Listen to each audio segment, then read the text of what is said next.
चलिए आज हम लोगों ने एक नए टॉपिक की शुरुआत करना है कि हम राहु के विषय में हम कुछ चर्चा करेंगे। तो मैं आपसे जानना चाहता हूँ राहु के बारे में कौन-कौन क्या-क्या जानता है? क्या उसके बारे में अभी तक समझा है? उस चीज़ से हम लोग शुरुआत करेंगे और इसको एक अच्छा पॉइंट डिस्कशन पॉइंट बनाते हैं। तो चलिए कौन सबसे पहले शुरुआत करेगा राहु के बारे में? राहु एक छाया ग्रह है। बहुत बढ़िया प्रदीप जी, आपने बड़ी अच्छी शुरुआत करी। राहु मैं साथ-साथ में समझाता भी जाऊँगा आप लोगों को, कोई पॉइंट आएगा तो। जैसे कि अपने सूर्य, चंद्रमा, गुरु, शुक्र जैसे ग्रह हैं, वैसे राहु और केतु छाया ग्रह है। उनका धरती पर या अन्य ब्रह्मांड में इस प्रकार का कोई फिज़िकल फॉर्म नहीं है। ये एक तरह से नोड्स हैं, ये काटान बिंदु हैं केवल मात्र। इसके द्वारा इनके होने से एक छाया क्रिएट हो जाती है, इसीलिए इसे छाया ग्रह कहा गया है। वैसे तो शनि ग्रह भी छाया ग्रह हैं, परंतु शनि ग्रह का अपना एक अस्तित्व है, अपना एक भौगोलिक आयाम है, एक उनका अपना मापदंड है। परंतु इन राहु, केतु का, इन ग्रहों का ऐसा कोई सिस्टम नहीं है। यानी कि राहु को अगर हम समझना चाहें तो ये बस उसी तरीके की चीज है कुछ, जैसे संसार में कुछ ऐसी चीजें हैं जिनका नाम तो है कि वो संसार में हैं या होती हैं, पर हमें दिखाई नहीं देती। तो जैसे अमृत का हम नाम सुनते हैं, नेक्टर का हम नाम सुनते हैं, स्वर्ग लोक का नाम सुनते हैं, भूत प्रेत का हम नाम सुनते हैं और बहुत सारी ऐसी चीजें हैं जो हमारी आम बोल चाल की भाषा में वो हैं। कमाल की बात तो है, उससे मना भी नहीं किया जा सकता। ठीक है, ये प्रूफ नहीं है हमारे पास कि वो चीज नहीं दिखाई दे रही, पर हमारे पास ये भी प्रूफ नहीं है कि वो चीज नहीं है। जैसे इस बात का दावा कोई नहीं कर सकता कि स्वर्ग है या नहीं है, और स्वर्ग देखा तो वास्तव में किसी ने भी नहीं, क्योंकि मर के जाने वाला कभी लौट के आता नहीं, आता भी है तो उस फॉर्मेट में लौट के नहीं आता। तो आके कौन बताए कि स्वर्ग क्या है और नरक क्या है, पर माना जाता। इसी प्रकार से अमृत तत्व का एक ऐसा लिक्विड की कल्पना की गई है हमारे शास्त्रों में, जिसको पीने के बाद इंसान अमर हो जाता है, अर्थात वो कभी भी नष्ट नहीं। फिर ऊपर से भूत प्रेत, even America, England, European countries ये भी मानते हैं कि वे भूत प्रेत होते हैं। ऐसा नहीं है कि केवल ये हिंदुस्तानियों को ही दिखाई देते हैं, ऐसा नहीं है।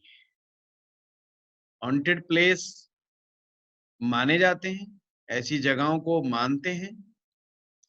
बड़ी बड़ी डॉक्यूमेंट्री फिल्म्स बनी है, मूवीज बनी है, थ्रिलर्स बने हैं, परंतु कोई ये भी सिद्ध नहीं कर पाया कि ये वास्तव में है और हमें स्पष्ट रूप से दिखाई दे रही है। बस राहु कुछ इसी तरह की है, और केवल ये जो इन चीजों का मैंने नाम लिया, ऐसी बहुत सारी चीजें हैं जो हैं कि नहीं उसको ठीक सा नहीं कहा जा सकता। और केवल हमारे ही धर्म में नहीं कि केवल हिंदू ही इस मान्यता के साथ जीता है, मुसलमान है वो भी इसी मान्यता के साथ जीता है, बस नाम बदल जाते हैं। वो नरक को दोजक कह देता है, स्वर्ग को जन्नत कह देता है। ऐसा नहीं कि मुसलमान ही ऐसा करता है, क्रिश्चियन भी इसी मान्यता के साथ जीता है। वो स्वर्ग को हेवन कह देता है, नर्क को हेल कह देता है। मतलब इनकार तो वो भी नहीं कर रहा। कोई झमझम का पानी बोल देता है, कोई अ, कहीं का पानी जल बोल देता है।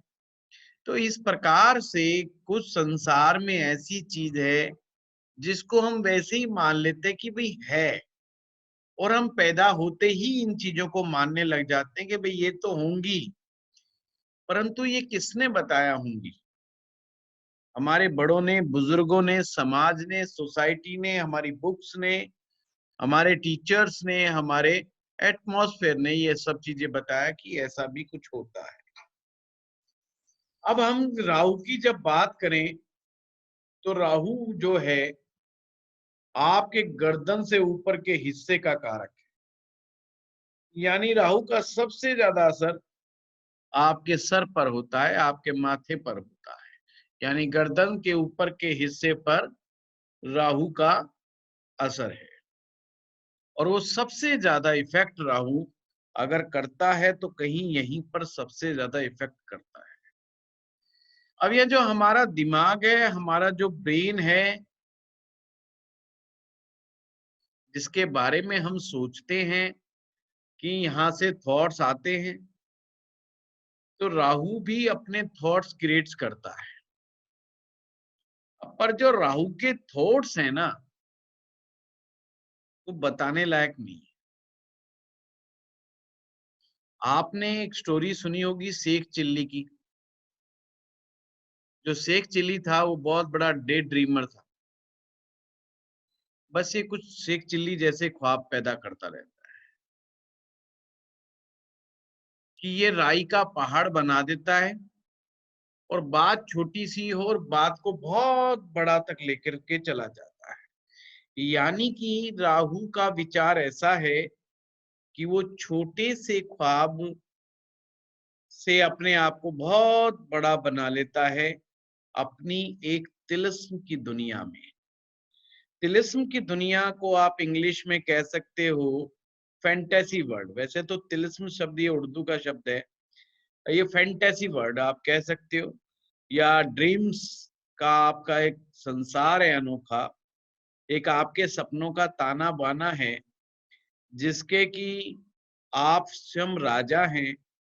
उसमें आप बहुत अच्छे क्रिकेटर भी बन जाते हैं जब मन करे, आप बड़े अच्छे एक्टर भी हो जाते हैं, आप बहुत अच्छे पति भी हो जाते हैं, और बहुत बढ़िया आप लीडर भी बन जाते हैं।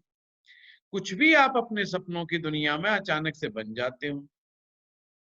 परंतु वो विचार जिसमें आपको लगता है कि आप हवा में उड़ रहे हैं, या आप में अजीबोगरीब हवा में उड़ने की ताकत आ गई है, या आपको लगता है कि आप जो है आपके सामने परियां आती हैं, आपके सामने जिन्न आते हैं, आपकी भगवान से बातचीत होती है, या आपको भगवान के दर्शन होते हैं, ऐसा लगता है, या आपको अपने पितृ देवी देवताओं से आपकी बातचीत चलती रहती है।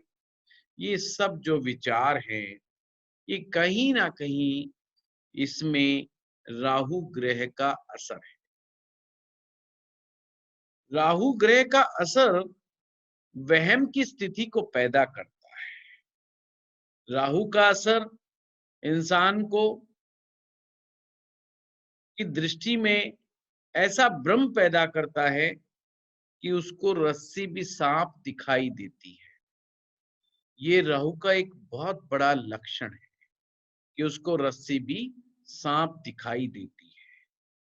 मेडिकल भाषा में तो कहते हैं उसको एक साइकिक प्रॉब्लम हो गई। जितनी भी मनोवैज्ञानिक साइकोलॉजिकल प्रॉब्लम है, वो राहु की देन है, क्योंकि उसका दिमाग जिन चीजों के साथ कनेक्टेड है, जब वो आम आदमी को बताता तो आम आदमी सोचता ही तो पागल हो गया, ये पागल जैसी बात कर रहा है, ये पागल हो गया, इसका दिमाग खिसक गया। पर एक्चुअल में वो राहु अपनी रश्मियों के द्वारा उसके मस्तिष्क पर विराजमान होकर के उससे सारा खेल करवा रहा होता है। अगर दवा देने पर भी मन के रोग समाप्त ना हो, दवा देने पर भी मानसिक अशांति बनी रहे, तो समझ लेना कि ये राहु ग्रह का बहुत ज्यादा दुष्प्रभाव है। तो चलिए, और ये बात हमने प्रदीप जी से स्टार्ट की थी, अब कोई दूसरा व्यक्ति बताएगा राहु के बारे में जो वो जानता है। ये प्रश्नोत्तरी नहीं है, प्रश्न नहीं करेगा, जो वो जानता है उसके विषय में बताएगा कि वो क्या जानता है। गुरुजी, आपने बताया था कि हाँ गौरव। राहु राहु शनिवत है। हाँ ये आपने बताया था गुरुजी। ठीक है।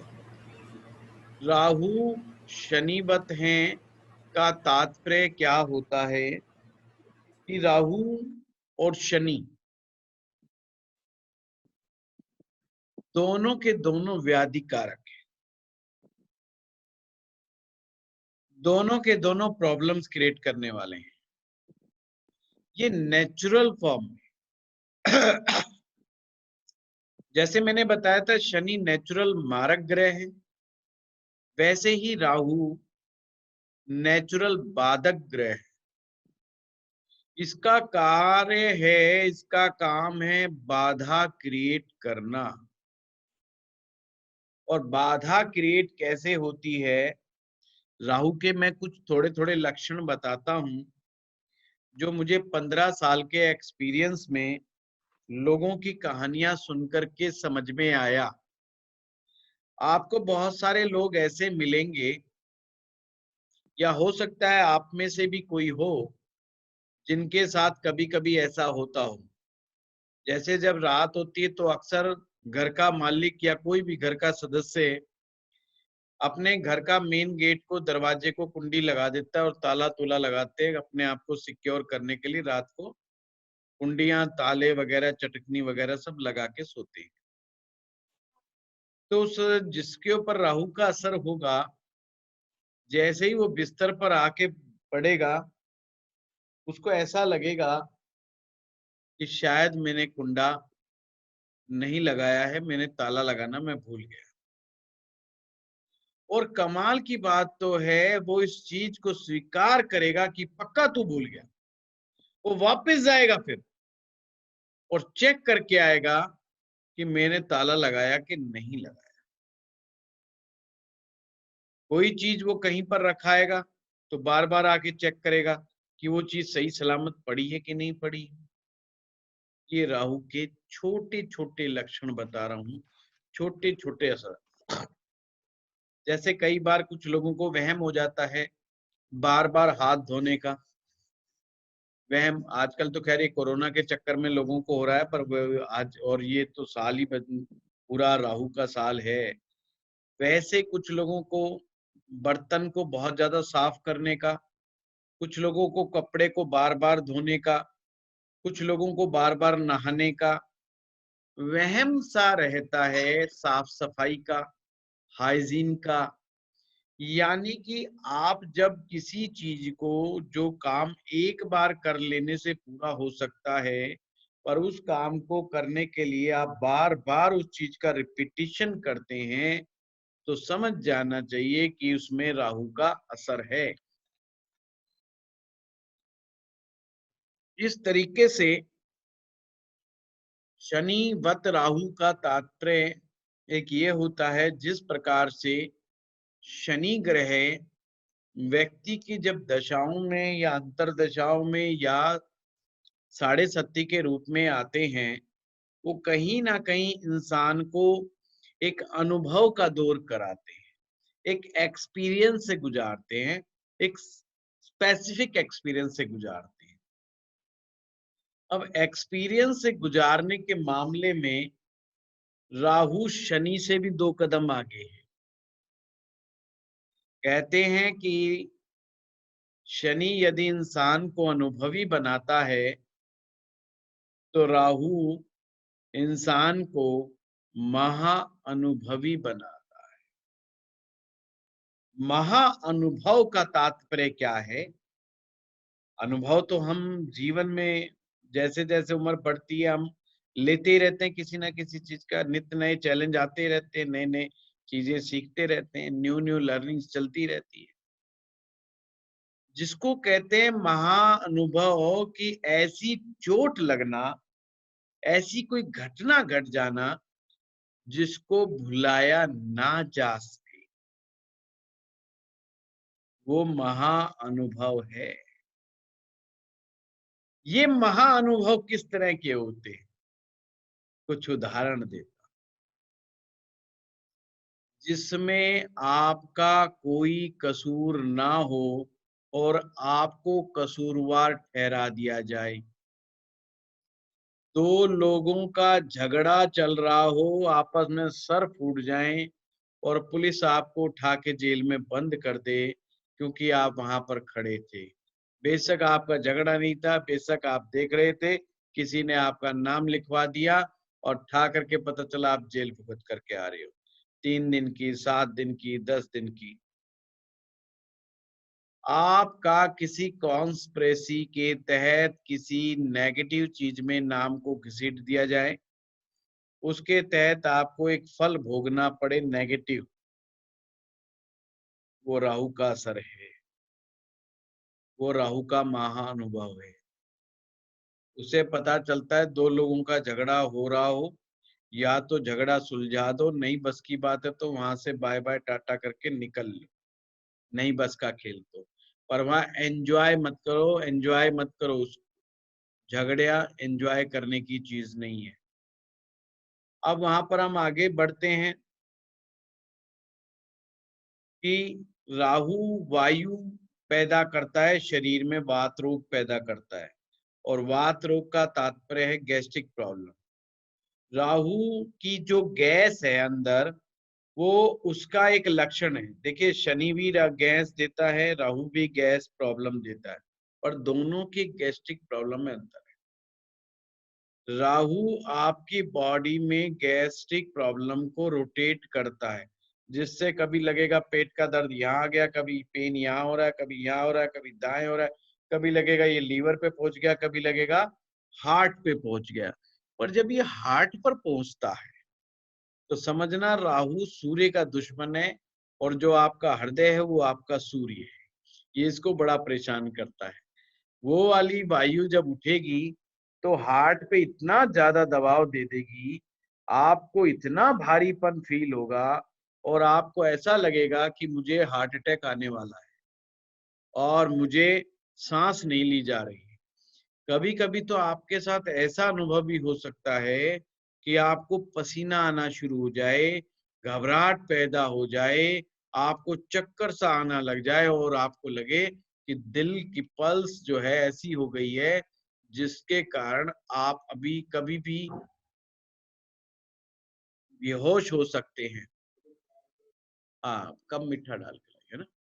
तो कभी भी आप बेहोश हो सकते हैं, परंतु वो गैस का एक हल्का सा झोंका होता है और वो आपको इतना परेशान कर देता है कि बस पूछो मत। दूसरी बात, कभी कभी हमें लगता है कि मुझे कोई बड़ी बीमारी हो गई है या होने वाली है।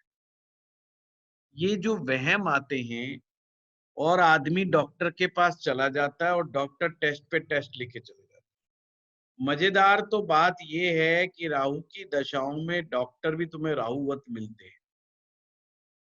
मतलब तुम जब राहु की दशा से निकल रहे हो, यानी राहु की दशा में हो, तो सामने वाला डॉक्टर भी तुम्हें राहु के जैसा ही मिलने वाला है। तुम कहोगे मुझे हार्ट का प्रॉब्लम है, वो हार्ट मुझे ऐसा लगता है, वो कम से कम 10 टेस्ट आपके हार्ट से रिलेटेड लिख देगा और लास्ट में कहेगा, मिस्टर, आप स्ट्रेस आजकल ज्यादा ले रहे हैं, आप जाइए, आपकी सारी टेस्ट रिपोर्ट्स नॉर्मल हैं और आप घर पे जाकर के चैन की नींद सोइए, स्ट्रेस मत लीजिए। इतना कह के छोड़ देगा। उस डॉक्टर को भी पता था इसको सिवाय गैस्ट्रिक प्रॉब्लम के और कुछ नहीं है, पर पता चला आपका बिल आया 10 से 15 हजार रुपया आपके टेस्ट टेस्ट कराने। अब आप 2-4 दिन ठीक रहते हैं, बाद में फिर आपको वही वहम हो जाता है। फिर आपको लगता है नहीं नहीं, ये डॉक्टर अच्छा नहीं है, दूसरा डॉक्टर अच्छा है। मैं दूसरे के पास जाता हूँ, तीसरे के पास जाते हो, चौथे के पास जाते हो। कमाल की बात तो यह है कि आप बीमार हो ही नहीं, फिर भी आप डॉक्टरों के चक्कर लगा रहे हो, फिर भी आप दवाइयों की खोज कर रहे हो, कभी आप होम्योपैथी में जा रहे हो, कभी आप एलोपैथी में जा रहे हो, इस तरह की चीजों में जा रहे हो आप। तो ये सारी चीजें जो हैं कहीं ना कहीं आपको राहु के चीजों को दर्शाती है, राहु की बातों को दर्शाती है। तो ये इस तरह से वहम की जो समस्या है वो बहुत सारे लोगों को साथ हो जाती। राहु का मतलब ही है एक चीज के लिए 10 रास्ते खोल देना। एक सड़क से गुजरना हो तो 4 सड़क खुद बना देना, यही राहु का मतलब है। अगर हम एक सही सही रोड मिल जाए, उसके बावजूद हमें 4 सड़कें एक साथ चाहिए, यही राहु है। जब व्यक्ति कहे कि मुझे फिजिक्स पढ़ना है और वो फिजिक्स की 4 किताबें उठा लाए, same topic, same content, but with different writer,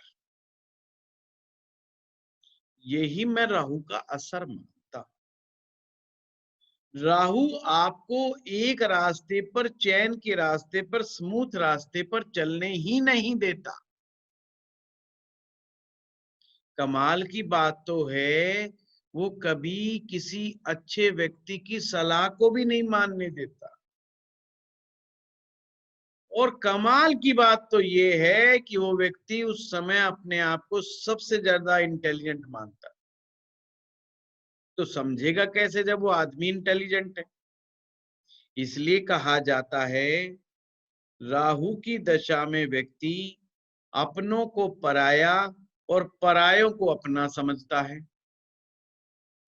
और जो उसका सच्चा हितैषी होता है उसको या तो वो मूर्ख समझेगा या ये समझेगा जिस लेवल पे मैं सोच रहा हूं उस लेवल पे ये नहीं सोच सकता। राहु से प्रभावित व्यक्ति को मान लीजिए आप नहीं समझा सकते। राहु से प्रभावित व्यक्ति कोई आपको देखने में पागल जैसे नहीं नजर आएंगे। जब आपसे बात करेंगे तो बड़े सभ्य, बड़े शांत और बड़े सुलझे हुए व्यक्ति नजर आएंगे। प्रथम दृष्टि में वो आपके ऊपर अपना एक ज्ञान का इम्पैक्ट क्रिएट करने की कोशिश भी करते। ये हमेशा ध्यान रखें, राहु एक दिखावा है। अगर आपको भी लगता है कि आप एक चीज के लिए 4 चीजों में हाथ डाल रहे हैं तो समझ लेना ये राहु का असर है। आपका एक मोबाइल फोन से काम चल सकता है, पर आप मोबाइल फोन आपके हाथ में, आपने खरीदना भी नहीं, परंतु आप लेटेस्ट फोन देख रहे हैं कि सैमसंग कौन सा निकाल रहा है, एमआई कौन सा निकाल रहा है, वन प्लस कौन सा निकाल रहा है, और दिमाग में ख्वाब सजा रहे हो कि मुझे और मोबाइल लेना है, जबकि आपने 6 महीने पहले मोबाइल खरीदा है और आप अपने मोबाइल से पूर्णतया संतुष्ट हैं। उसके बावजूद आप जो है खोज कर रहे हैं the best mobile in India, तो समझ लेना ये राहु का असर है। अब आपको क्या लगता है ये बेचारे सामान्य लोगों के ऊपर ये असर होता है? बिल्कुल नहीं। राहु बड़े से बड़े विद्वान व्यक्ति को भी नहीं बख्शता, नहीं छोड़ता, चाहे साधु हो, संत हो, महात्मा हो, अपना प्रभाव दिखाए बगैर मानता। और कमाल की बात तो ये है, जब भी व्यक्ति पढ़ने बैठे, एक साथ 3 टॉपिक लेकर के बैठ जाए तो समझ लेना राहु है। कभी कभी ये केवल राहु विद्यार्थी काल में ही नहीं होता, ज्योतिष सीखने वाले लोगों के साथ भी राहु का असर बहुत ज्यादा मैंने देखा है। कैसे आता है ये राहु का असर? यस, बिल्कुल 3 डिफरेंट ब्रांच के अंदर एडमिशन ले लेते हैं। और फिर समस्या क्या आती है? समस्या ये आती है कि वो कुछ भी नहीं सीख पाते। उस समय उनको लग रहा होता है कि वो बहुत बेहतर स्थिति का कार्य करने जा रहे हैं, बहुत बेहतर स्थिति का कार्य करने जा रहे हैं, अपने समय का बड़ा उपयोग कर रहे हैं, पर एक्चुअल में वो अपने आप को स्वयं को गुमराह कर रहे हैं। अगर कोई सच्चा आदमी उन्हें समझाने वाला भी मिल जाए तो भी वो स्वीकार नहीं करेंगे। ये राहु का असर विशेष करके आम साधारण ही नहीं उन पर भी पड़ता है। जैसे मेरे पास कई बार फोन आते हैं अक्सर लोगों के कि वो केपी में भी एडमिशन ले लेते हैं, नाड़ी में भी एडमिशन ले लेते हैं, वो फिर लाल किताब में भी ले लेते हैं, फिर वो कहीं से पामिस्ट्री भी सीखने लग जाते हैं। वो चीज उसके साथ कहीं ना कहीं राहु का असर पैदा करती है। आप एक चीज को पकड़िए, एक चीज से रिलेटेड आगे लेकर के चलिए तो वो चीज आपको असर नहीं करेगी, बड़ा अच्छे सुंदर आपको रिजल्ट्स मिलेंगे। पर क्या कर सकते हैं, यह उनके राहु की समस्या है, कुछ नहीं कहा जा सकता। अतः राहु आपको बैठा ही इसलिए है कि वो आपको गुमराह कर सके और आपके समय को बर्बाद कर सके। एक तरह से अगर जब वो आपसे ज्यादा नाराज नहीं भी है राहु, तो भी आपके बैठे बैठे समय को बर्बाद करता है।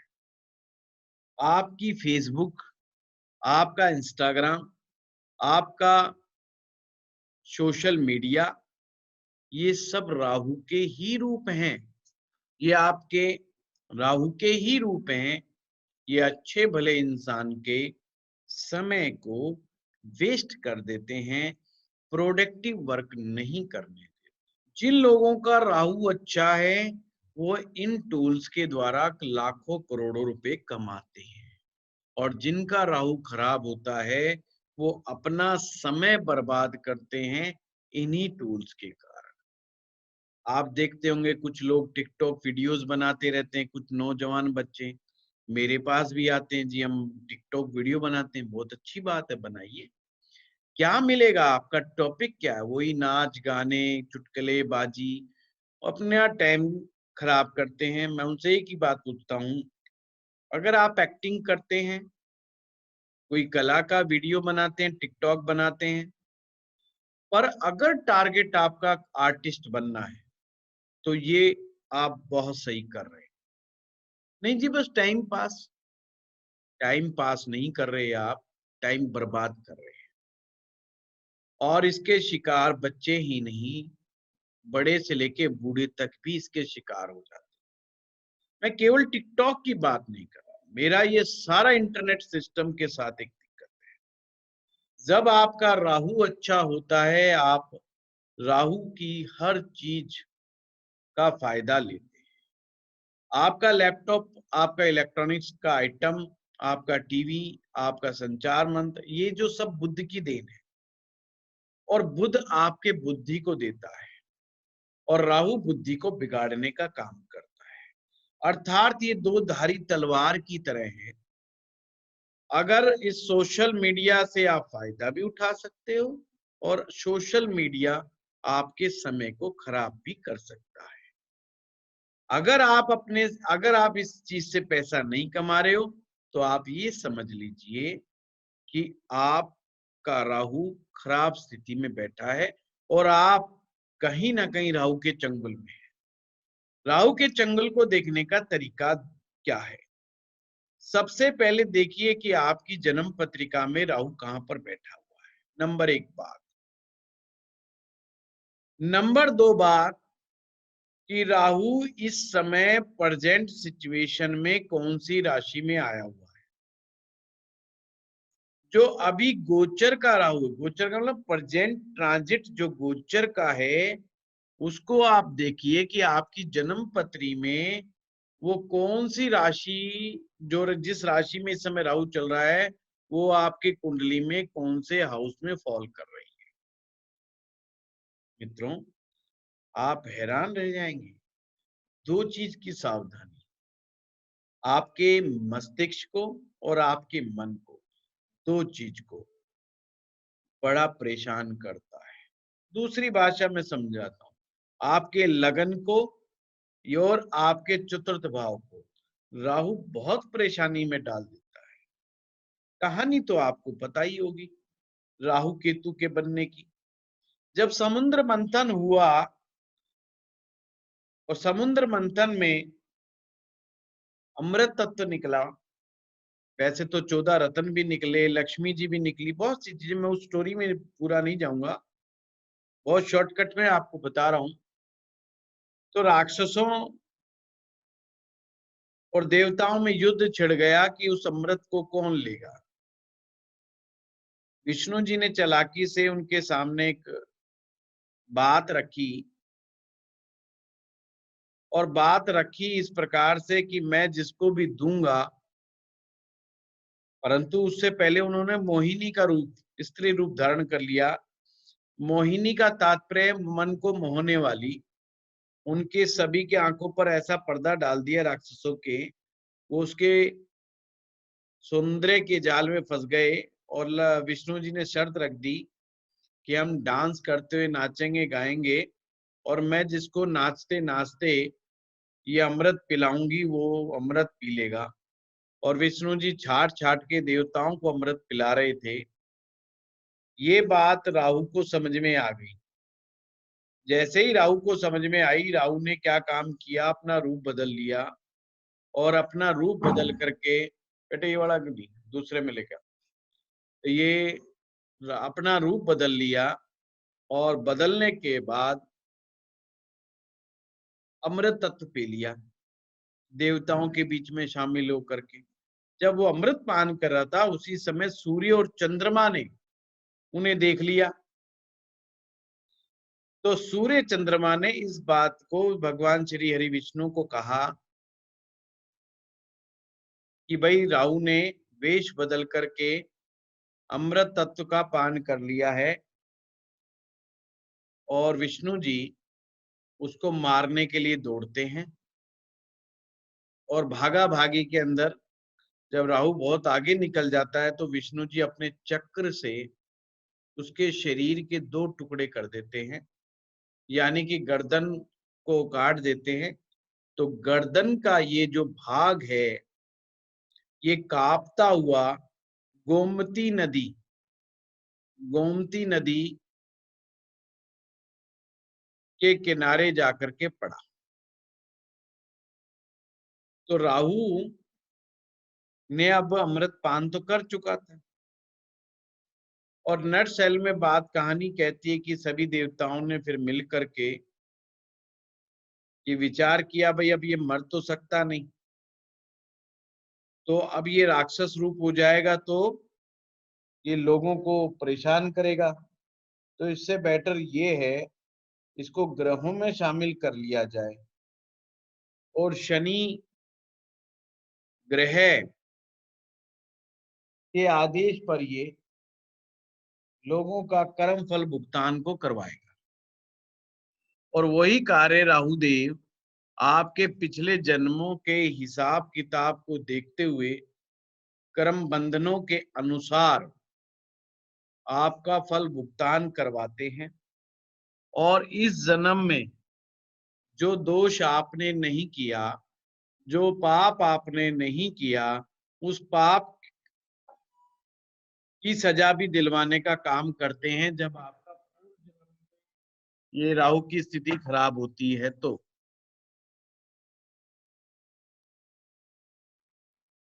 एक तरह से ये भी कहा जाता है, जेल में बैठा हुआ वो कैदी जिसने अपराध नहीं किया और वो इंतजार कर रहा है अपनी बेल की। अस्पताल में पड़ा हुआ वो पेशेंट, अस्पताल में पड़ा हुआ वो पेशेंट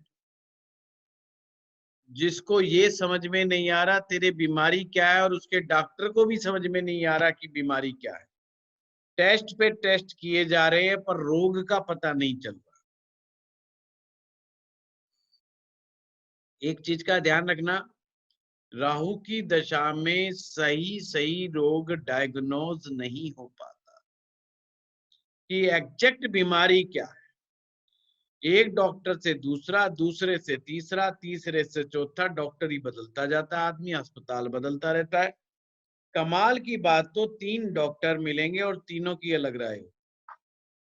एक कहेगा इसकी बीमारी का ऑपरेशन होना चाहिए, दूसरा कहेगा ऑपरेशन की जरूरत नहीं है, और तीसरा खलीफा ऐसा मिलेगा आपको, वो कहेगा तुम्हें दोनों की भी जरूरत नहीं है, मैं तो फूंक मार के इलाज कर दूंगा।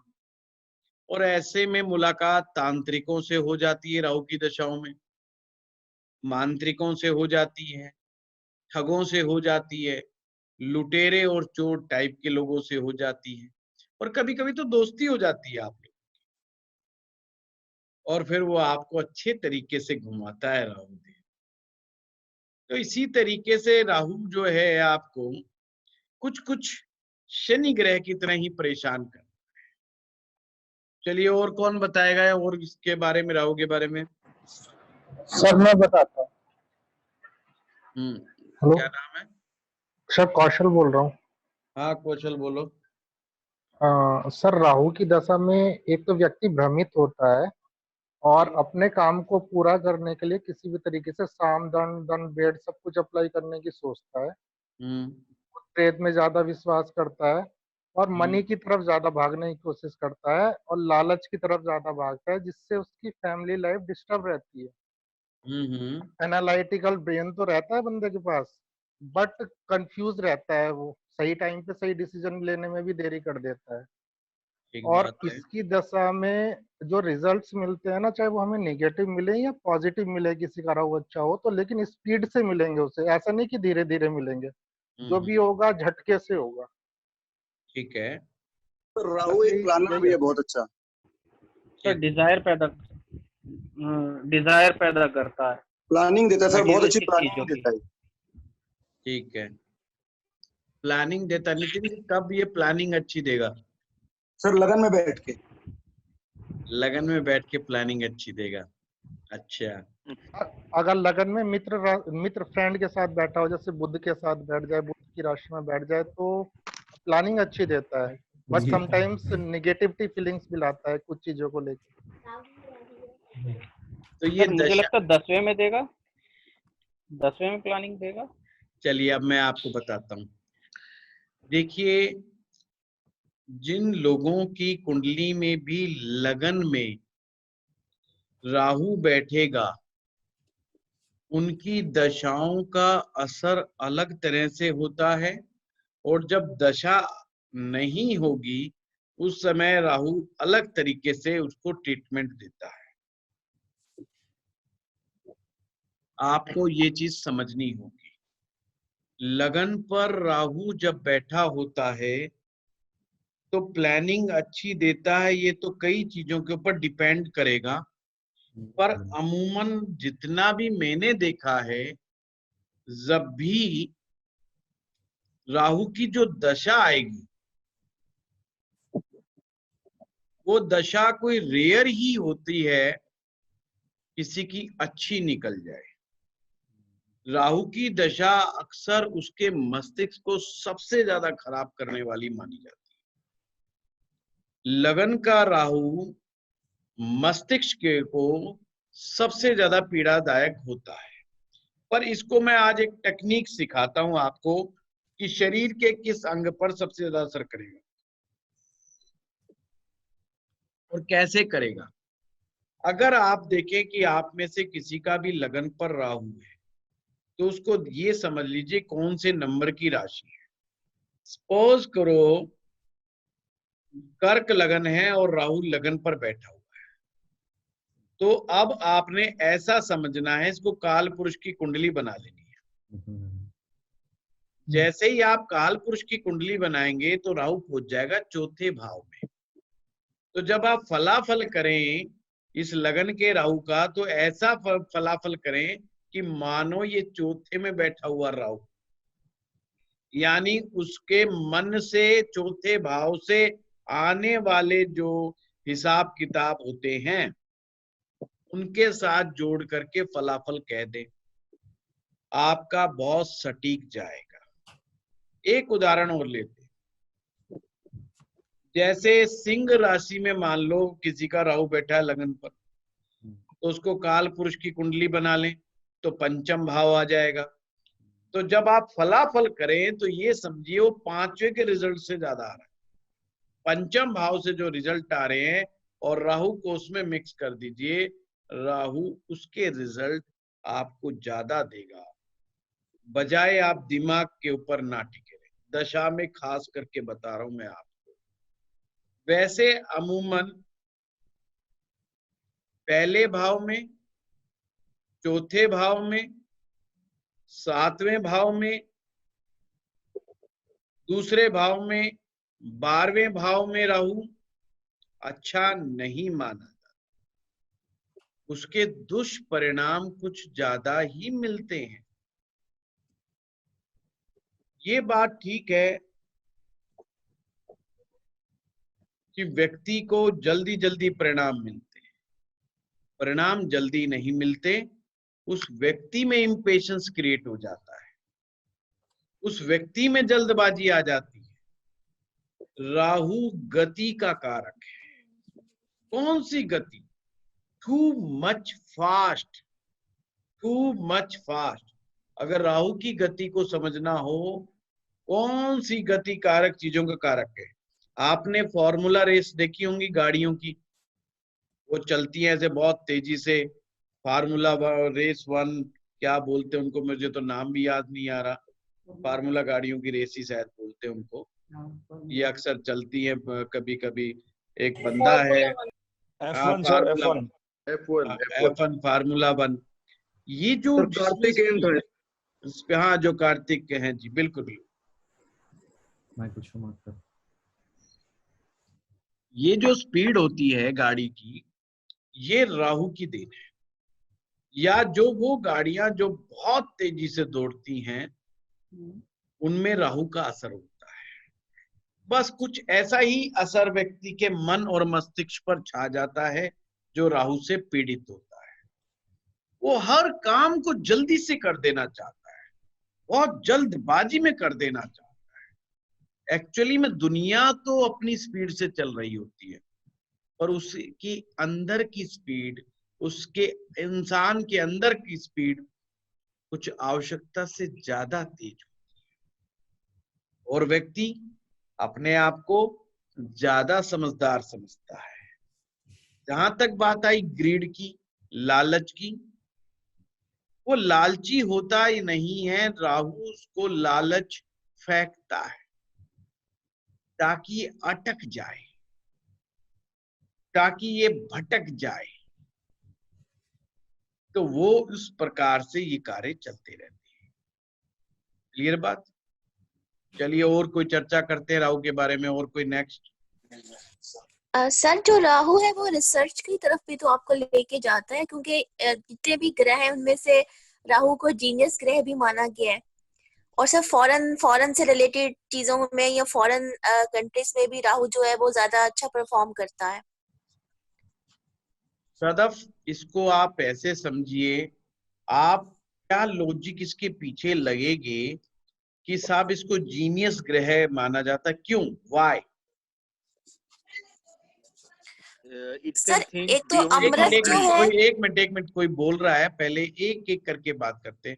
हाँ सदफ बोलिए।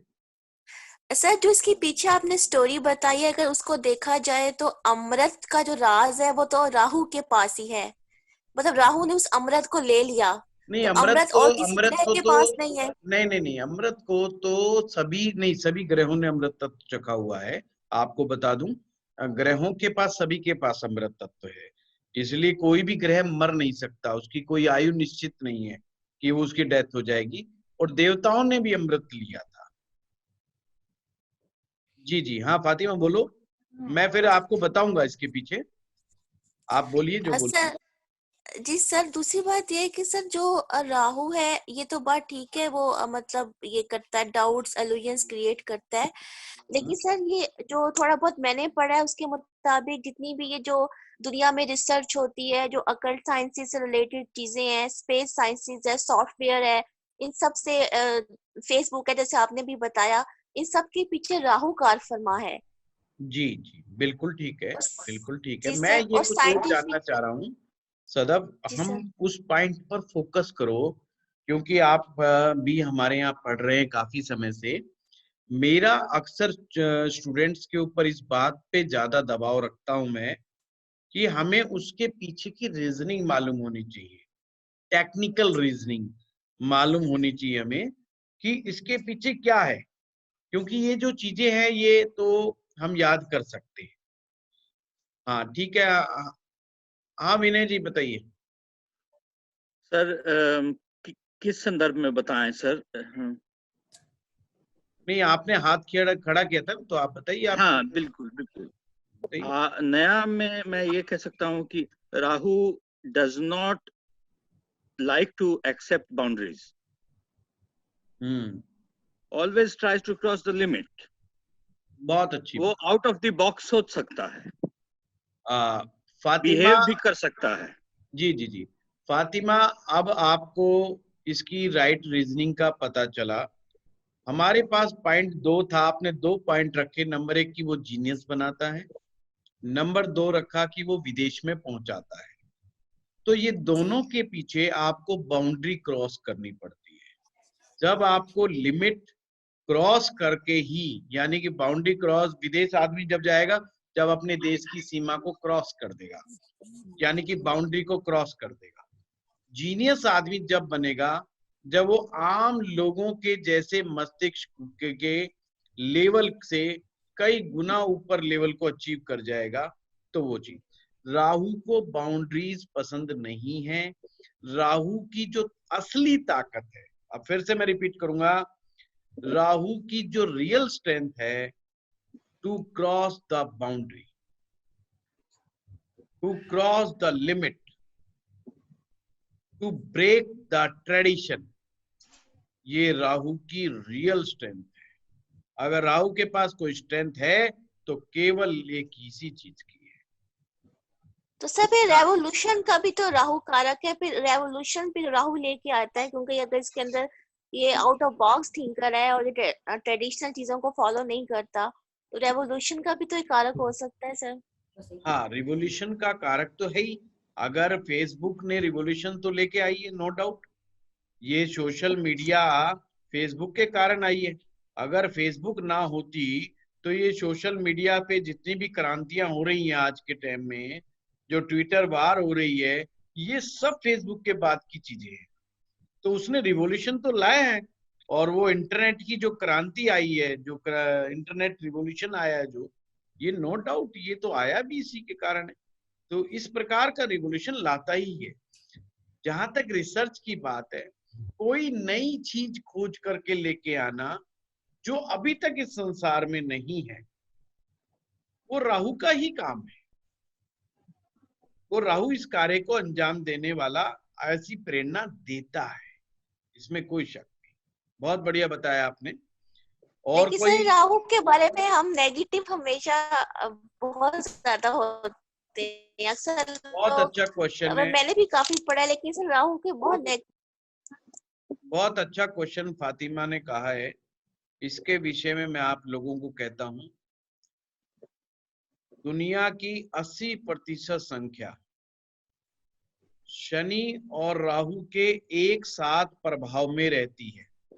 जब आप लोग कुंडलियों को देखेंगे, लोगों से आप मिलेंगे, तो आपको इसका आंसर अपने आप मिल जाएगा। और मैं वही फिर से दोहराऊंगा, आप उनकी जन्म पत्रिका को देखें, उनके गोचर को देखें कि किस तरीके से राहु उनके जीवन में असर नेगेटिव पैदा कर रहा है। 80% लोगों को राहु नेगेटिव तरीके से प्रताड़ित कर रहा होता है। यही कारण है कि राहु के बारे में नेगेटिव लिखा जाता है या नेगेटिव बोला जाता है। कमाल की बात तो ये है कि राहु की दशा में आने वाले मेरे पास लोग या और है, वो कहीं ना कहीं बेचारे फंसे जरूर मिलते हैं। अब जिनकी हमने अभी पॉजिटिव बात करी है, इनोवेशंस की, रिवोल्यूशंस की, है ना, और कुछ आउट ऑफ द बॉक्स की थिंकिंग की, वो कुछ फातिमा रेयर केस होते हैं जो केवल और केवल राहु से नहीं बने होते। उसके पीछे कुछ स्पेसिफिक कॉम्बिनेशंस हैं, वो उन परिस्थितियों में राहु अच्छा काम करता है, उन परिस्थितियों में बहुत अच्छा राहु काम कर सकता है। तो इसके लिए केवल अकेला राहु जिम्मेवार नहीं है। इसलिए मैं आपको कहना चाहता हूं कि जब भी आप राहु से रिसर्च को देखते हैं तो उसके अन्य कॉम्बिनेशंस को देखना निहायत जरूरी है। राहु को आप जो है एक स्पेसिफिक सिचुएशन के अनुसार उससे काम ले सकते हो। अगर राहु आपसे काम ले रहा है तो फिर राहु तो अपने हिसाब से आपको चलाएगा। राहु किसी के बाप के काबू नहीं आता, वो वाला सीन इसमें क्रिएट होता है। समझ गए? चलिए, और कोई? गुरुजी सर, राहु जेल भेजने का भी कारक है। राहु एक्चुअल में बंधन का कारक है। बंधन का मतलब होता है हम किसी के अधीन हो गए, हम किसी की पकड़ में आ गए, हमें बांध के रख दिया और हमारी को लिमिट में बांध दिया है। जैसे जेल क्या है? जेल एक सीमा है, वो बाउंड्री है, उस बाउंड्री से हम बाहर नहीं जा सकते। या तो हमें एक कमरे में रख दिया जाएगा, या हमें एक जेल के छोटे से कमरे में, कोठड़ी में रख दिया जाता है, या जेल की एक बाउंड्री में रख दिया जाता है। आपकी सजा ये है कि आप उस बाउंड्री को क्रॉस नहीं कर सकते हैं, और राहु कहता है मुझे बाउंड्री क्रॉस करनी है। तो ये एक बहुत बड़ी सजा हो गई। मन कर रहा है मुझे जेल से बाहर जाना है, परंतु आपको जेल कर दिया। तो ये बंधन का मतलब है कि हमारे अंदर बहुत ज्यादा बड़ी डिजायर है उस बंधन से मुक्ति की। तो नो डाउट राहु जेल का कारक है, जेल भिजवाने में इसका बड़ा योगदान है। और राहु राजनीति का भी बहुत बड़ा ये ग्रह माना जाता है। राजनीति से बड़ा कूटनीति का ग्रह माना जाता है। कूटनीति और राजनीति ये दोनों आपस में मिली जुले ही शब्द हैं। यही कारण है कि नेता लोगों को कभी ना कभी जेल जाना पड़ जाता है। अक्सर जो लोग नेता बनते हैं वो जेल यात्रा एक बार जरूर कर ही लेते हैं, या जेल के दर्शन कर ही आते हैं। तो यहाँ पर उसके पीछे, या कई नेताओं का तो ऐसा इतिहास रहा है, उन्होंने बार बार जेलों में यात्रा की है, या कब, और उनकी अक्सर यात्राएं जो होती हैं कई बार तो कारण से, कभी कभी बेकारण से भी हो जाती है। तो ये जेल का, नेता का, राहु का, ये आपस का बड़ा अच्छा गठबंधन था इनका आपस का। जैसे हमारे देश में इमरजेंसी लगी थी, इंदिरा गांधी जी ने इमरजेंसी लगा दी थी देश में, और सारे विपक्ष के नेताओं को जेल में डाल दिया, और अटल बिहारी वाजपेयी साहब उनमें से एक थे। तो अब अगर देखा जाए तो वाजपेयी साहब ने क्या कसूर किया था? जॉर्ज फर्नांडिस जेल में था, आपने अडवाणी जी जेल में थे, और कोई 2-4 दिन के लिए नहीं रहे, 11-11, 12-12 महीने तक, कोई तो और भी लंबा खींच के चला गया। तो उनको छोड़ा ही धीरे धीरे गया। तो अगर उनका कोई अपराध नहीं था, परंतु फिर भी क्योंकि वो एक आप विपक्ष पार्टी के थे, और उनको उठा करके जेलों में बंद किया गया। बाद में वो सभी लोग हीरो बन गए, जो उस समय जेल में बंद था वो सभी हीरो बन गए और रातों रात स्टार बन गए। पब्लिक ने जो इलेक्शन में खड़ा हो गया, पब्लिक ने उनको खूब दोनों कंधों पे बिठा लिया। तो राहु ने जेल में पहुंचाया बिना किसी कारण, बिना कसूर के, जो कि कोई उनका आपराधिक मामला नहीं था। लोकतंत्र में अपने विचारधारा का प्रदर्शन करना एक लोकतांत्रिक व्यवस्था का एक हिस्सा है। उस लोकतांत्रिक प्रक्रिया के तहत वो चल रहे थे, परंतु उठा के कर दिया अंदर, क्या कर सकते हो। तो ये चीजें जो होती है ना, तो राहु आपको राजयोग संबंध वाले योग भी देता है, राहु आपको राजनीति में भी ले जाता है, राहु आपको रिसर्च में भी ले जाता है, राहु आपको अलग अलग चीजों में लेकर के जाता है, नो डाउट। पर अक्सर मैं कहता हूं राहु कहीं ना कहीं आपको सन की पना भी देता है। वो जो सनक पना जो होता है वो कहीं ना कहीं गड़बड़ी पैदा करता है। वहम की समस्या राहु बहुत ज्यादा दे सकता है, ये भी एक बड़ी प्रॉब्लम है। जैसे किसी को वहम हो जाए कि भाई पीपल के पेड़ के नीचे यहाँ भूत रहता है, अब उसको तुम लाख समझा लो, उसके लिए वो भूत वहीं पर रहता है और आपको दिखाई ना दे बेशक, पर उसको दिखाई देगा जरूर। दोनों बात। तो ये जो चीजें होती हैं, वहम की जो समस्याएं होती हैं, तो केवल मेरा कहने का तात्पर्य 20% कुंडलियों में ही राहु ठीक ठाक सा असर दे जाता है, बाकी 80% कुंडलियां राहु के दुष्प्रभाव में ही रहती है। गुरुजी आकस्मिक धन भी राहु देता है? आकस्मिक धन पंचम भाव देता है, आकस्मिक धन अष्टम भाव देता है। दो भाव बड़े ज्यादा जिम्मेवार होते हैं। राहु धन जो ऐसे देता है वो वापस ले भी लेता है, तो उसका भरोसा कम ही है इस मैटर में। तो उसको राहु का इंतजार करना कि राहु अचानक से धन आएगा, तो भैया उसका भरोसा नहीं है। पंचम भाव का भरोसा है और अष्टम भाव का भरोसा है। शेयर मार्केट इधर है, देता है और लेता है। हाँ बस बस बस, कुछ पता नहीं इसका।